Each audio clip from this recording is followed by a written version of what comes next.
It was a very interesting piece, a much talked about piece here in Oklahoma City from Lee Jenkins in Sports Illustrated. Russell Westbrook is the cover story. It was written by Lee, and Lee Jenkins joins us now on the Little Caesars Hot and Ready Hotline. Lee, Zach McCrite here. Thank you so much for doing this. Very grateful.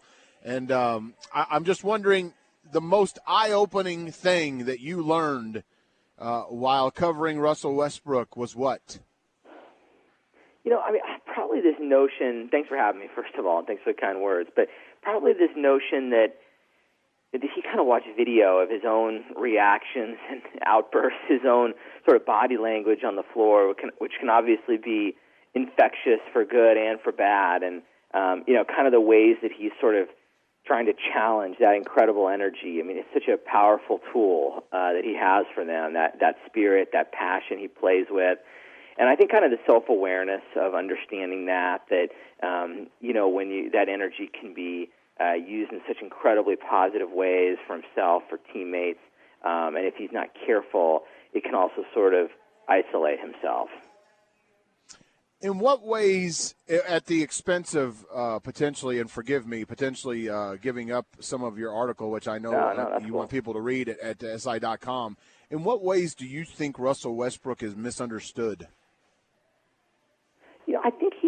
I just think he's really slow to trust, and so I think that look, there are all sorts of players, athletes through history that, their personalities, they don't necessarily feel comfortable revealing them through the media, and the fact is that the media and those sort of post-game interactions are oftentimes, the most human glimpse that most of an audience will ever have. They see them on the floor, they can see them kind of in interactions with their teammates, but those interviews, those post-game, post-practice interviews are the rare kind of glimpses people have into the way an athlete speaks, how he kind of interacts one-on-one on a human level. And so, if you kind of have a chilly demeanor or you're a little bit skeptical of that arrangement, which many athletes are, I think they sometimes come across in, kind of a way that can seem a little bit removed. He's not like that, obviously. I mean, you expect that relationship is different than a relationship he'd have, with people in his circle. But he comes to life in that other environment. And, the Russell Westbrook you see there, he talks fast, he's funny, he's pretty laid back. So he's somebody who kind of has, I think, a different private face probably than a public face. And you can understand that. I mean, given kind of proliferation of media and, a lot of people are on guard in this day and age. I mean, I as a reporter, I prefer it weren't that way. Right. And a lot of players in the NBA really aren't that way. They're more eager to put forward to kind of connect with their public. And I don't think he really feels compelled necessarily to do that, at least through the media. How? Who are the other players that fit that mold of kind of being standoffish from the public eye? I don't know if it's. Yeah, I mean, definitely reluctant. The one who came to mind for me historically was Oscar Robertson. I'm young enough; I didn't cover him or anything, but I'd always heard that, and so I thought that was kind of interesting. So I tracked him down actually for the story, given that so many of their numbers are similar right now. All the triple doubles. I don't want to say their styles perfectly similar, but Oscar Robertson is a big point guard who kind of out-muscled other point guards of his era. And people said the same thing about him. You hear it now about Marshawn Lynch, although that's kind of become, I think, a little more of a joke than anything or an act. But there are. I think you'll see it more and more too. You see. Even Harden. Harden's not. He's different than Russell, but he's very quiet. He's very reserved, kind of when he's in front of the camera, and then when he's, with his guys. I profiled him earlier this year too. It's totally different, and he's a lot of fun. So, I think it's something you'll see more and more, just as players are a little bit wary of missteps they might make in front of the camera. Teams are wary of that for them. I think it's kind of unfortunate because I don't necessarily know that those risks are quite as great as what teams and athletes maybe think they are. But I certainly understand where they're coming from. Lee Jenkins is with us, Sports Illustrated. Of course, he's got this piece on Russell Westbrook that you can check out, si.com. You can read it there. Also, you can pick it up on newsstands. Hey, Lee, I got to ask you, because Russell Westbrook, a lot of people that are just maybe marginal NBA fans, when they hear Russell Westbrook, they think of the crazy fashion and all the, the quirky things he does off the court. And he does some of those on the court, but around here in Oklahoma City, this is a real conservative place, and guys don't walk down the street wearing fur coats and things like that in Oklahoma City, and he's a West Coast guy. I know Durant's up next year for the Thunder. Westbrook is up the following year. How does he fit in Oklahoma City from the time you got to spend with him? Yeah, it's like a funny dichotomy because, you're right. I mean, superficially, you would think that he'd be the most likely to bolt because he's from L.A., because of the fashion. But honestly, I have a different perspective a little bit after being around him for a little bit or being around the Thunder for a bit. And that is, because he is so slow to trust and his circle is so small, and with time, the Thunder has become part of that circle, and he trusts the organization. He really feels at home there, and I don't know that that's an easy or fast process for a person like him. So I think I actually feel a lot better about the chances that he will stay, just because I don't know how much he's going to want to kind of replicate or try to replicate what he has in Oklahoma City elsewhere and go through what for him would be kind of a significant process. I also don't know from a media standpoint, face of the franchise standpoint, how eager he's going to be to kind of do all those things in a place like Los Angeles or New York or wherever it would be. In Oklahoma City, it's a pretty good arrangement for him. I'm sure he would love to have the spotlight on the floor, but I think probably Kevin Durant gives him some public cover that he appreciates. There are some days, some nights, I'm sure, after games when he can kind of slip out the back door, and KD will do the interviews, and he should probably take a long thought about that or think about that before he does make that choice in a couple of years. Lee Jenkins, Sports Illustrated, wrote the cover story on Russell Westbrook for this week's Sports Illustrated. He joins us on the Little Caesars Hot and Ready hotline on 107.7 The Franchise. I'm always curious, and forgive my listeners, I think most of them would be interested in this, but to the ones that aren't, I apologize in advance. In the evolution of this sort of story, was there like a moment, was there a game, like I know he kind of piled games on top of games that were phenomenal, but was there a moment or a particular game where you just kind of went, okay, I need to go ahead and pursue this as a story?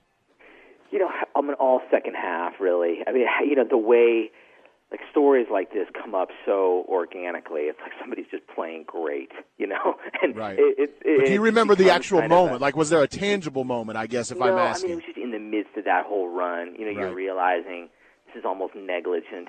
Not that we haven't like featured him big in the magazine. And for a guy like this, it's more. The question is more. You can get a little bit of time with him and tell a good story about him. Tell a kind of a real story about him because. Listen, sometimes, you all know better than anybody, sometimes players don't want to do that. They don't want to sit down with you. So in a lot of ways, it's not as much, the story. And there are a lot of stories I want to do, and you need kind of some cooperation from the other side, from the team and the player to feel like, okay, this is time to kind of mark this moment in some way. And, that's kind of what a lot of it is. Like at SI, we're trying to mark moments in athletes' careers where they seem like they're breaking through or taking another step, or and for Westbrook, this definitely seems like he's taken a leap into superstardom, where you could kind of say for the first time, Thunder doesn't just have two star players; they probably got two top 5 players, potentially even two top 3 players. How unusual that is, and also that conversation has kind of changed from, why doesn't Russell Westbrook just give the ball to Kevin Durant to wait a minute now. You got two guys who definitely need the ball and command that kind of respect. Lee Jenkins with us here on 107.7 The Franchise. He's, of course, from Sports Illustrated. You mentioned two superstars now, and Westbrook, part of the reason why this second half has been so amazing is because it's been without Durant, and I think even Westbrook would tell you that's why some of the bigger numbers for him. What's your take on, or how much time did you get to spend seeing the relationship between those two behind the scenes? not. I didn't get to see it, but I know they're really close, and that's not.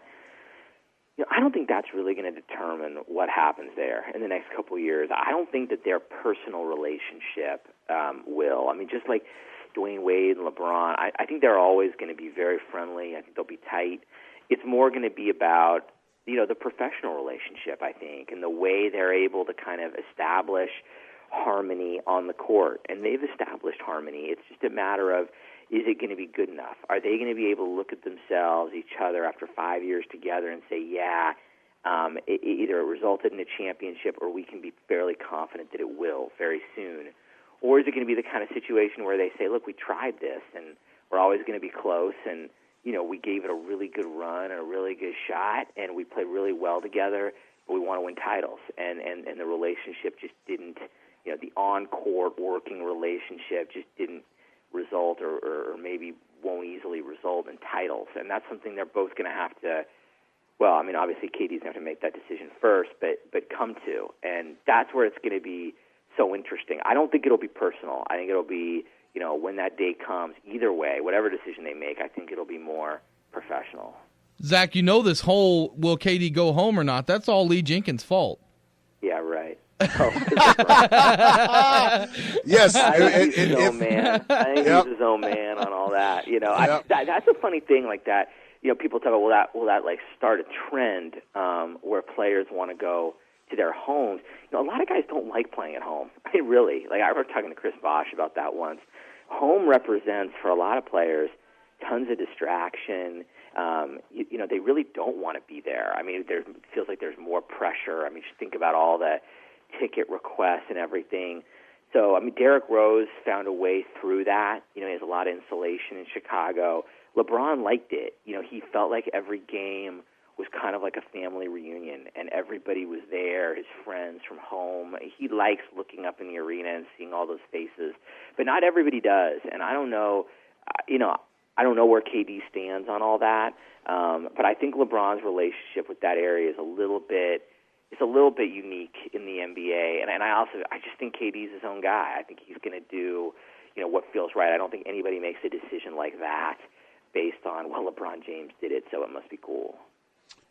Well, if I were, while I'm thinking about it, and I don't know, and Lee doesn't know me from Adam, by the way, for all of you out there, he just, graciously accepted my request to come on, and I didn't mean for this to be a topic, but I guess while I have you, I don't know if I'll ever talk to you again, Lee. If I had to break it up with LeBron, if I broke it up into 3 parts, home, control over a franchise, and PR. So going home, control over a franchise, and PR. How would you break it down percentage-wise in terms of reasons he went home? Oh, man, I don't know. I hate putting percentages on it because part of that should be winning long-term, too. I'm sure he was looking at that roster. I don't think he goes there. He could have done that in Miami, though, Lee, right? He might have the control. Yeah, but, knowing how young Kyrie is and some of the assets they had, I think there were so many factors to it. I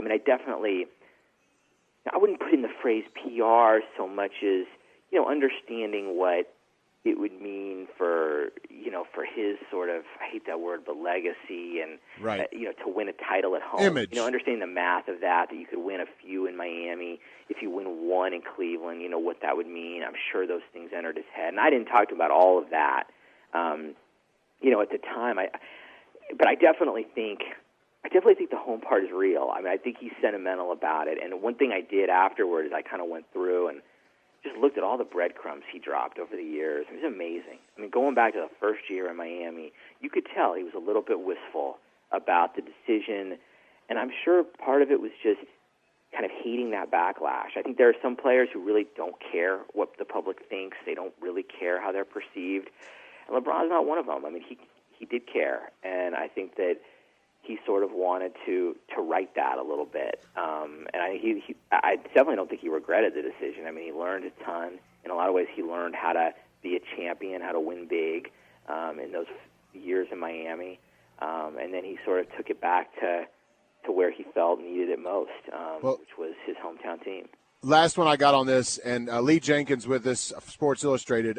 If you would, please, can you excuse the double barrel question, how much of a heads up did you get on that? And then how secretive did you have to be with your own staff?